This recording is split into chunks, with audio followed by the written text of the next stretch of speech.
ভাগ্যের কি নির্মম পরিহাস। সন্তান প্রতিবন্ধী হওয়ার কারণে স্বামী স্ত্রীকে ডিভোর্স দিয়ে দিয়েছে। দেখতে পাচ্ছেন পাশে যেই বোনটি বসে আছে, এই বোনের স্বামী তাকে ডিভোর্স দিয়েছে তার সন্তান প্রতিবন্ধী হওয়ার কারণে। আমার জীবন আমি প্রথম দেখলাম এই সন্তানটি প্রতিবন্ধী কেন হয়েছে, তার এটা অপরাধ। জানবো তার মুখ থেকে তার স্বামী তাকে কেন ডিভোর্স দিয়েছে এবং তার সন্তানের কি সমস্যা, হয়তো আপনারা শুনলে অবাক হবেন। আসসালামু আলাইকুম। ওয়ালাইকুম আসসালাম ভাইয়া। কেমন আছেন? আলহামদুলিল্লাহ ভালো। যতটুকু আপনি আমাকে শুরুতে বললেন যে আপনার স্বামী আপনাকে ডিভোর্স দিয়েছে এবং আপনার সন্তানটা নাকি প্রতিবন্ধী, জি। আসলে আপনার সন্তানের কি হয়েছে এবং আপনার স্বামী আপনাকে কেন ডিভোর্স দিয়েছে?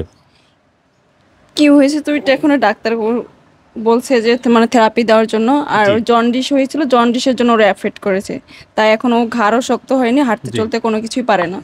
মানে আপনার সন্তানের মানে হাঁটাচলা করতে পারে না, না সে এখন দাঁড়াতে পারে না। কোনো কিছুই পারে না এখনো। আচ্ছা, আপনার হাজবেন্ড, আসলে আপনার হাজবেন্ডের কি হয়েছে? হাজবেন্ড তো ছেড়ে চলে গেছে, সে খরচ দিতে পারতেছে না, বাচ্চা দেখাশোনা করে না, আমাদের খরচ দেয় না, বাচ্চা চিকিৎসা করতেছে না, তো সে চলে গেছে, তো পরে ডিভোর্স হয়ে গেছে আমাদের। আপনার বিয়েটা কিভাবে হয়েছিল? বিয়েটা হয়েছে আমরা নিজেরাই বিয়ে করেছিলাম। মানে নিজেরা সম্ভব করে বিয়ে হ্যাঁ, করছেন? সম্পর্ক করে নিজেরাই বিয়ে করেছি। কত বছর সংসার করছিলেন? কত বছর হবে? 7 বছর। 7 বছর সংসার জীবন আপনার। হ্যাঁ। সন্তান হয়েছে, তার বয়স কত বছর? 2.5 বছর। 2.5 বছর। 7 বছর সংসার জীবন, 2.5 বছর সন্তানের বয়স, কিন্তু এই 2.5 বছর সন্তানের কাল হয়ে দাঁড়ালো ওনার স্বামী। কারণ কি এই সন্তানের কারণে স্বামী আজকে ওনাকে ডিভোর্স দিয়েছে? কারণ সন্তান কেন প্রতিবন্ধী হইল? আসলে সন্তান প্রতিবন্ধী হয়েছে, এটা কি আপনার দোষ? না ভাইয়া, আল্লাহ দিয়েছে এখন। স্বামী তাকে বলবেন। তাহলে আজকে আপনার স্বামী আপনাকে কেন ডিভোর্স দিল? সেটা তখন আমি জানি না, তার সে জানে এখন কেন ডিভোর্স দিছে, তার মনের কথা তো আমি তার জানি না। আচ্ছা, আপনি এখন কি চাচ্ছেন আর কেন ভিডিওতে আসছেন? আমি আসছি আমার বাচ্চাকে সবাই সাহায্য করে যেন আমি আমার বাচ্চাকে চিকিৎসা করতে পারি। ভিডিওতে আসছে আমার বাচ্চার চিকিৎসার জন্য, সবাই যেন সাহায্য করে, ওর যেন আপনার চিকিৎসা করে, ওর নিজের পায়ে দাঁড়াতে পারে, নিজে চলতে পারে, তার জন্য। আচ্ছা, আপনার বাচ্চার চিকিৎসার জন্য। দর্শক, আমি কিন্তু ভিডিওটি করতেছি এই কারণে, দেখতে পাচ্ছেন পাশে যে অসহায় বোনটি বসে আছে, এই অসহায় বোনটির স্বামী তাকে ডিভোর্স দিয়ে চলে গেছে তার সন্তানটা প্রতিবন্ধী হওয়ার কারণে। দেখতে পাচ্ছেন এখানে কিন্তু অনেক টেস্ট করানো হয়েছে, দেখেন এখানে কিন্তু আপনার দেখানোর জায়গায় কিন্তু আমরা টেস্ট করা দেখতে পাচ্ছেন। তো ওনার সন্তানকে নিয়ে উনি অনেক জায়গায় ঘুরছে, কারণ ওনার সন্তানের যে সমস্যা, তার হাত আছে, পাও আছে, সবই আছে, কিন্তু তার কিন্তু মানে উঠে দাঁড়াতে পারে না, শহর থেকে বসতে পারে না, 2.5 বছর বয়স, সবসময় শুয়ে থাকে। তো এই সন্তানটার মুখের দিকে তাকায়া আপনারা একটু সাহায্য হাত বাড়িয়ে দিবেন। দেশ ও প্রবাস থেকে যে যেখান থেকে দেখতেছেন ভিডিওটি, সবাই 10 টাকা 5 টাকা একটু সাহায্য করবেন। কারণ কি এই বোনটার তার স্বামী চলে গেছে এবং এবং এই বোনটা একা হয়ে গেছে। আচ্ছা, আপনার লাইফে যদি কেউ আসতে চায়, আপনি কি জায়গা দেবেন কিনা?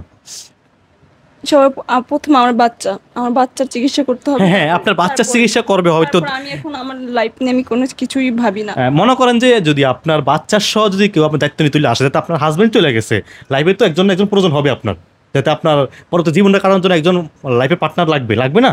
তো আপনার লাইফ পার্টনারের জন্য আপনি কি সন্তান সহ যদি কেউ নিতে চায়, আপনি কি সে দায়িত্ব নিলে কি আপনি যাবেন কিনা? ওইটা নিয়ে এখন আমি চিন্তা করি না।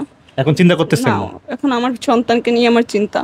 আচ্ছা দর্শক, আমরা কিন্তু বোনের মুখ থেকে শুনতে পাচ্ছেন, তবে বোনের কিন্তু লাইফ পার্টনার বিষয় কিছু যদি তার পরবর্তীতে চিন্তা ভাবনা সেটা পরে করবে, তবে তার এখন চিন্তা হয় তার সন্তানের দিকে। দেখতে পাচ্ছেন তার এই যে অসহায় একটি মানে দেখেন একেবারে একটি ফুটফুটে বাচ্চা, দেখেন মানে এই ছেলেটা মেয়ে না ছেলে? মেয়ে। এই মেয়েটা মনে করেন যে দাঁড়াতে পারে না, তার মানে শরীরে কোনো শক্তি পাইতেছে না, তার উন্নত চিকিৎসার প্রয়োজন। তাকে ভালো হসপিটালে নিয়ে চিকিৎসা করলে হয়তো তার এই সুস্থ হবে এবং তার মানে ভালো জীবনে ফিরে আসতে পারবে। এই বয়সে বাচ্চারা খেলাধুলা করে, হাঁটাচলা করে, কিন্তু এই বাচ্চাটা হাঁটাচলা করতে পারে না এবং কারোর সাথে মিশতে পারে না, তার মনে করেন যে সারাক্ষণ শুয়ে থাকে। তো আজকে আপনারা ভিডিওটি সবাই শেয়ার করে দিবেন। দেশ ও প্রবাস থেকে যে যেখান থেকে দেখতেছেন ভিডিওটি সবাই শেয়ার করে একটু সাহায্যের হাত বাড়িয়ে দিবেন এই বোনের মুখের দিকে তাকায়া। যদি বোনকে না বোনের দিকে না তাকান, তার বাচ্চার দিকে তাকাবেন। তাকালে হবে আমার দিকে।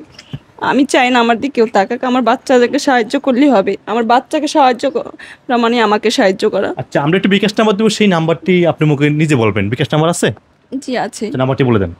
018 018 67 67 40 40 75 75 81। 81। এটা আপনার বিকাশ নাম্বার না? আমার বিকাশ এটা পার্সোনাল বিকাশ নাম্বার আপনার। জি। দর্শক, আমি কিন্তু একটি নাম্বার দিচ্ছি, শুধু আপনারা যদি কেউ সাহায্য করতে পারেন তারা কিন্তু আপনারা একটু কল দিয়ে একটু যোগাযোগ করে দিবেন। শুধু শুধু অকারণে কেউ ফোন ডিস্টার্ব করবেন না। হয়তো অনেকেই বলবেন আপনাকে বিয়ে করব, আপনাকে আমার ভালো লাগে, এই ধরনের অনেক লোক আছে ভাই। তারা একটু সাবধান থাকবেন এবং এই বোনকে শুধু ডিস্টার্ব করবেন না ফোন দিয়ে। তাই যারা আজকে ভিডিও দেখতেছেন সবাই শেয়ার করে সবাইকে দেখার সুযোগ করে দেন, 10-5 টাকা যা পারেন দিন প্রবাসী ভাইরা। ধন্যবাদ সবাইকে, আল্লাহ হাফেজ।